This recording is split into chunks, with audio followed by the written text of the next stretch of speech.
강론 원고를 치면서 참 예년과 다른 감동이 느껴졌습니다. 2018년 1월 2일 강론 원고를 칠 때마다 이 강론하는 날짜를 제가 위에 머리글에 기록을 하거든요. 참 우리에게 새해를 허락하신 하나님께 영광을 올려드립니다. 이 새해를 하나님 앞에서 시작할 수 있도록 기도의 자리에 나오게 하신 하나님께 영광을 올려드립니다. 우리 한번 박수로 우리 하나님께 큰 박수로 영광을 올려드립시다. 할렐루야.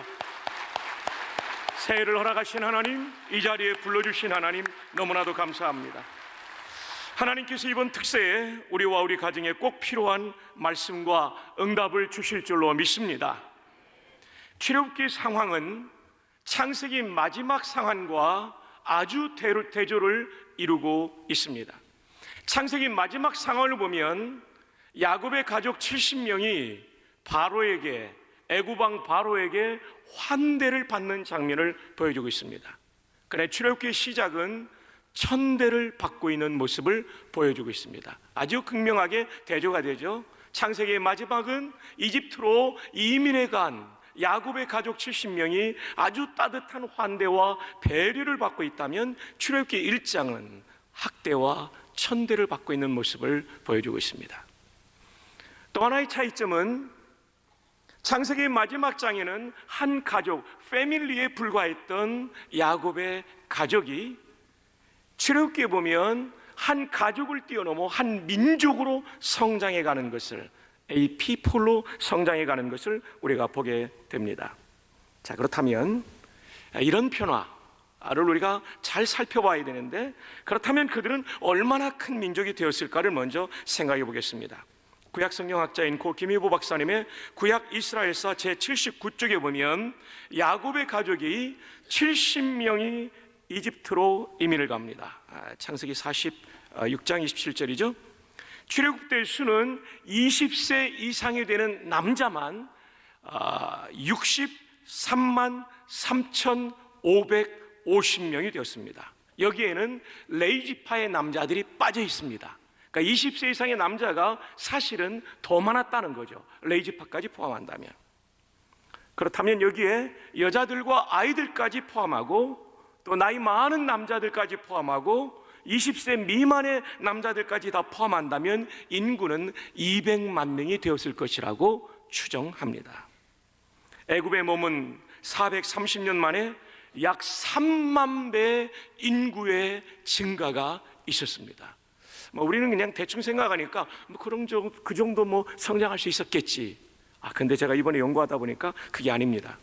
한국민족문화대백과사전, 제가 인구라는 것을 인터넷 네이버에서 검색해서 보니까 한국민족문화대백과사전이 있는데 거기 인구편에 보면은 17세기까지 세계 인구의 연평균 증가율은 0.04%에서 0.05%였다고 합니다.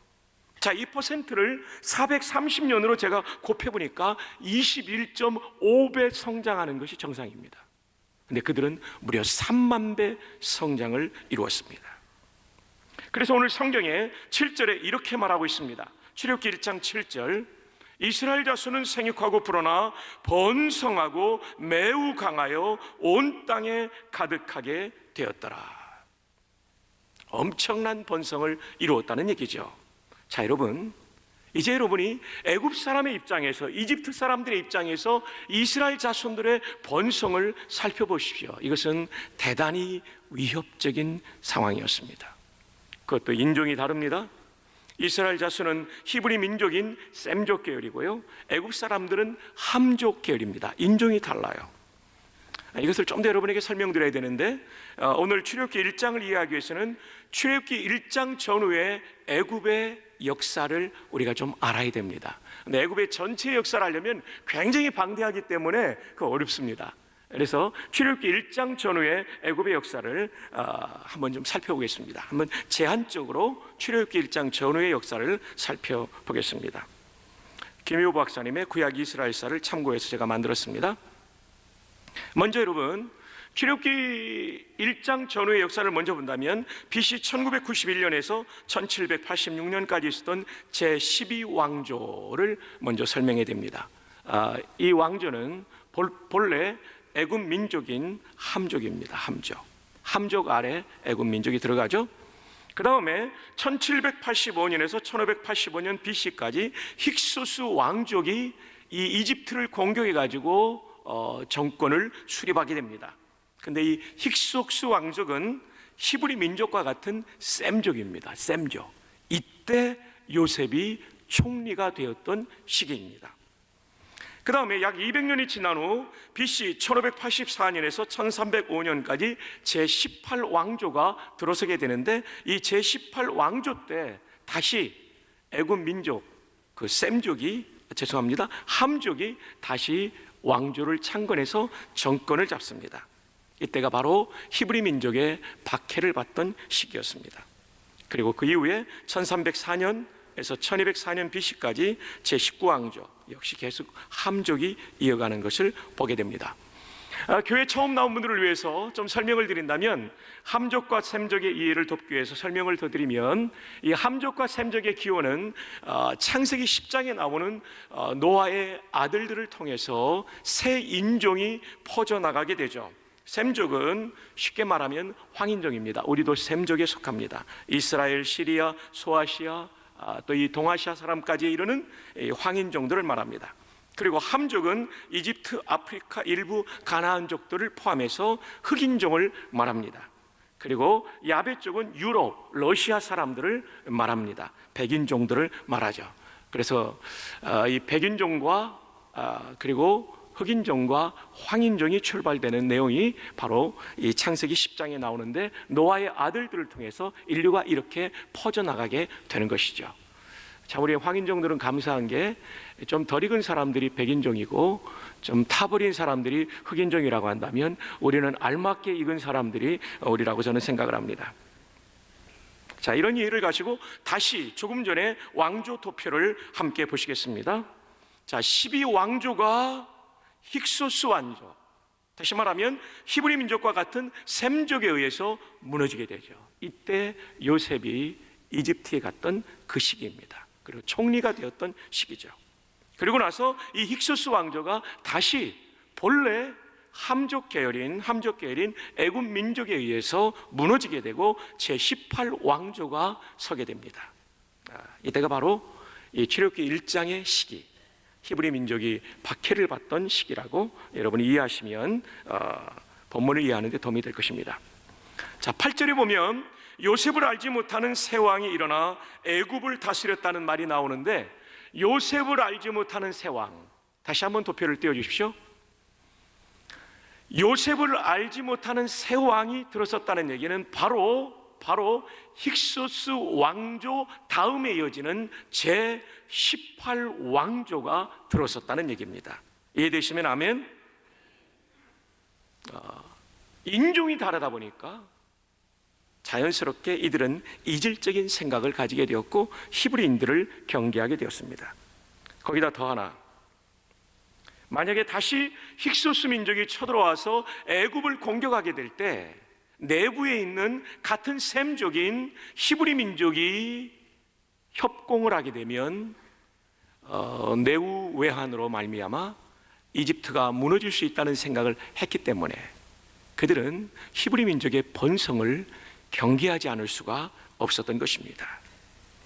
게다가 3만 배나 성장하는 인구의 폭발적인 증가를 보면서 이집트 정권은 위기감을 가지지 않을 수 없었을 것입니다. 그래서 박해하기 시작했습니다. 다시 말씀드립니다. 8절에 나오는 요셉을 알지 못하는 왕은 인종이 다른 애굽의 제18왕조의 왕이 된 거겠다는 얘기입니다. 자, 이 왕이 이런 얘기를 합니다. 자, 1장 9절 우리 자매들이 한번 읽어주십시오. 시작. 그가 그 백성에게 이르되 우리보다 많고 강하도다. 10절 형제들 시작. 자, 우리가 그들에게 대하여 지혜롭게 하자. 두렵건대 그들이 더 많게 되면 전쟁이 일어날 때에 우리 대적과 합하여 우리와 싸우고 이 땅에서 나갈까 하노라 하고. 자, 이 왕의 말을 보면 다음과 같은 고민, 생각이 담겨 있습니다. 첫째, 이스라엘 자손이 우리보다 많고 강하다. 이 얘기는 실제로 인구가 더 많았던 것은 아니랍니다. 다만 아주 급속하게 인구가 성장되고 있는 것에 대한 두려움이라는 것이죠. 두 번째, 쫓겨난 힉수스 민족이 다시 쳐들어올 때 같은 셈족이니까 히브리 민족이 그들과 협공을 하게 되면 내외부의 공격으로 다시 망하게 될 것을 두려워하는 표현이 이 본문에 나타나는 것이죠. 그래서 이스라엘 자손들을 압박하게 되는 거죠. 셋째, 그러면서도 이 우수한 노동력을 놓치고 싶지 않았습니다. 그래서 이들을 압제하면서 노예화시켜서 이들로 하여금 우리는 열등한 민족이라는 생각을 갖게 하고, 그리고 손쉽게 통치하면서 이 노동력을 경제 발전에 이용하려고 하는 이런 숙고를 하고 있었던 것이 바로 출애굽기 1장 9절로 10절에 나오는 왕의 말에서 우리가 배울 수 있는 그 당시의 상황입니다. 자, 그러니 애굽 왕의 입장에서 보면 이들은 경계의 대상입니다. 미움의 대상입니다. 그러면서도 경제적으로 효용 가치가 있는 사람들이었다는 것을 우리가 보게 되죠. 그래서 통제하고 압제하면서 얼마든지 이 이스라엘 자손의 단물을 빨아먹고 싶은 그런 대상으로 왕이 이들을 바라보고 있었다. 그 이상도 그 이하도 아니었습니다. 자, 그래서 다음과 같은 말을 합니다. 그리고 이런 얘기를 시키고 있죠. 자, 출애굽기 1장 11절 다 함께 읽어요. 시작. 감독들을 그들 위에 세우고 그들에게 무거운 짐을 지워 괴롭게 하여 그들에게 바로를 위하여 국고성 비돔과 라암셋을 건축하게 하니라. 그들에게 무거운 짐을 지어 국고성을 짓게 했다. 여러분, 이 국고성이라는 얘기는 사람들이 거주하는 것이 주 목적이 아닙니다. 이 국고성은요, 국가의 창고와 같은 성을 말하는데 전략적 요충지, 그리고 나라의 변방에 커다란 성을 짓고 여기에 무기를 저장합니다. 그리고 식량을 저장해서 외부의 공격으로부터 나라를 지키기 위하여, 지금으로 말하면 제1선 프론트 라인에 무기와 식량을 저장했던 성을 국고성이라고 불렀습니다. 주로 군인들이 거주하는 성이었죠. 여러분 생각해 보세요. 지금은 크레인이라도 있죠. 지금은 지게차라도 있죠. 지금은 건물을 짓는데 얼마나 편리한 장비와 도구가 많습니까? 그러나 지금으로부터 약 3천 몇 년이 넘습니까? 어마어마한 이 기간이 떨어져 있는 옛날에 성을 짓는다는 것은 거의 모두가 간편한 도구 내지는 사람의 인력에 의한 공사였습니다. 그래서 성을 짓다가 수많은 사람들이 불구가 되고 목숨을 잃는 경우가 질비했던 것이 그 시대의 상황이었습니다. 따라서 두 개의 국고성을 지을 때 이 이스라엘 자손들을 동원한다는 얘기는 이스라엘 사람들의 수명을 단축시키거나, 그리고 그들 가운데 불구자가 나오거나, 그들로 하여금 이 혹독한 성을 쌓는 건축에 동원되어서 자손을 번식하는 일에 에너지가 없어서 더 이상 이 번식이 강력하게 증가되는 일을 막으려고 하는 의도, 그 의도로 국고성을 짓게 했다라고 학자들은 보고 있는 것입니다. 여기서 참고로 바로라는 말을 좀 설명드리면요, 애굽 왕의 호칭이죠. 여러분, 신라 시대의 왕을 마립간이라고 부를 때가 있었는데요, 이 바로도 마찬가지로 왕이 아닌 또 다른 왕의 호칭이죠. 영어로는 우리가 페로우라고 발음하는데요, 이 바로가 본래의 뜻은 큰 집이라는 뜻을 가지고 있습니다. 좀 더 확장해서 설명하면 큰 집에 사는 사람, 이 큰 집은 궁전이니까요, 고대의 큰 집은 궁전에 사는 사람, 곧 왕을 가리키는 말이 바로 이 바로라는 뜻입니다. 자, 이렇게 히브리 민족은 국가적 차원에서 박해를 받았습니다. 민족 전체가 노예가 되는 비극적 운명을 맞이하고 있었습니다. 강제 노역으로 그들은 아이들까지 가지기 힘든 상황에 도달하 있습니다. 그런데 그 다음 절의 소리는 기가 막힌 반전을 보게 됩니다. 자, 오늘 본문 1장 12절 함께 보는데 제가 읽습니다. 그러나, 한번 따라합시다. 그러나, 한 번 더요. 그러나, 한 번만 더 합시다. 그러나, 학대를 받을수록 더욱 번성하여 퍼져나가니 애굽 사람이 이스라엘 자손으로 말미암아 근심하여. 기가 막힌 반전이죠. 국고성을 2개나 건축하면서 이스라엘 자손들의 에너지를 빠져나가게 하고 더 이상 번성할 수 없게 만들고 그들을 불구로 만들고 그들로 하여금 목숨을 잃어버리게 하는 이런 혹독한 노역을 시켰지만, 이 강제 노역을 시켰지만, 그러나 학대를 받을수록 더욱 번성하여 퍼져나가니. 할렐루야. 사랑하는 여러분, 이 그러나의 은혜를 주신 분이 누구십니까? 하나님이십니다. 하나님이에요. 어제 저는 링컨의 우울증이라는 책을 읽었습니다. 이 말씀에 꼭 맞는 좋은 예화가 없을까 서재를 쭉 보면서 제 눈에 확 들어오는 링컨의 우울증이라는 책을 읽었습니다. 저는 링컨이 그런 엄청난 고통 중에서 그렇게도 위대한 생애를 살았는지 몰랐습니다. 그는 기질적으로 우울증을 가지고 태어났습니다. 여러분, 우울증은 설명을 드리면 다혈질과 비교를 한다면 이렇게 설명할 수 있어요. 다혈질은 꽃밭에 가면 꽃만 봅니다. 근데 우울증은 꽃밭에 가면 잡초만 봅니다. 이 우울증의 별명이 근심, 걱정, 염려, 주식회사입니다. 그러니까 이분들은요, 생각이 많고 고민이 많고 그런 분들이 우울증이에요. 링컨이 그랬어요. 게다가 링컨은 어릴 때부터 가까운 가족들의 죽음을 많이 경험합니다. 하나뿐인 남동생이 어릴 때 죽습니다. 링컨이 어릴 때 어머니가 돌아가십니다. 뿐만 아니라 링컨을 가장 아껴줬던 누나가 결혼해가지고 아이를 가졌는데 유산하고 유산 후유증으로, 옛날이니까요, 유산 후유증으로 목숨을 잃습니다. 그러니까 링컨의 마음속에는요, 가까운 사람들을 상실한 슬픔이 뼛속 깊이 박혀 있었던 것이죠. 또한 링컨의 첫사랑이 있었습니다. 저도 이거 처음 봤습니다. 이름이 앤 루틀리지라는 여인이에요. 금발에 눈이 큼직한 아주 상냥한 그런 여인이었어요. 근데 이 루틀리지가 전염병으로 죽어요. 그러니까 링컨은 자기 일기에 그렇게 쓰죠. 링컨의 무덤에 쏟아지는 빗방울이 나의 마음을, 죄송합니다, 링컨이 아니죠, 앤의 무덤에 쏟아지는 빗방울이 나를 슬프게 하고 있다. 굉장히 사랑했죠. 결혼한 후에는 2 아들이 죽습니다. 에디와 윌리가 죽음을 당합니다. 그는 자살하고 싶다는 얘기를 자주 했다고 합니다.